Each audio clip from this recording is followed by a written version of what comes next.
British Transport Police have dismissed another constable after he was found to have committed discreditable conduct. The constable's name has been kept anonymous, again in the police's ever-present fight to get the public back on side and trust them, especially considering this copper is a high-risk offender and is potentially a serious threat to the public. It was heard at the hearing that between February and May 2022, the officer was made subject of an interim sexual risk order and then subsequently a full sexual risk order.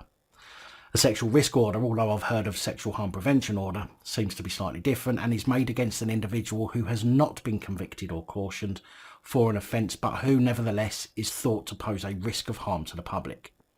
Hence why the anonymity order is a very bad idea.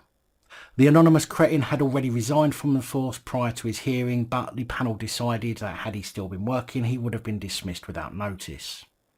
Detective Superintendent Pete Fulton, head of British Transport Police's professional standards, said our entire vocation as police officers is to protect the public from harm.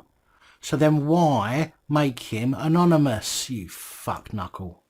So it is deeply troubling for a police officer to be issued such an order by a court.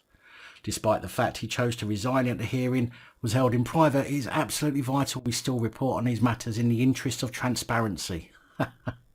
And to reassure the public, we have acted swiftly and decisively to dismiss him. I fully support the decision of the panel. I seriously cannot understand or come up with any genuine reason why this cretin remaining anonymous should come before the public's safety, considering the police are there to protect the damn public. Allegedly. This has got to be one of the stupidest rulings I have heard from a misconduct panel, when it's clear the public are at risk from this cretin. But then I guess even though he has been given the boot and resigned, maybe he is owed some kind of loyalty package from the force for the fact he was a copper, seeing as just being a police constable seems to be a rather important mitigating factor in most police offences.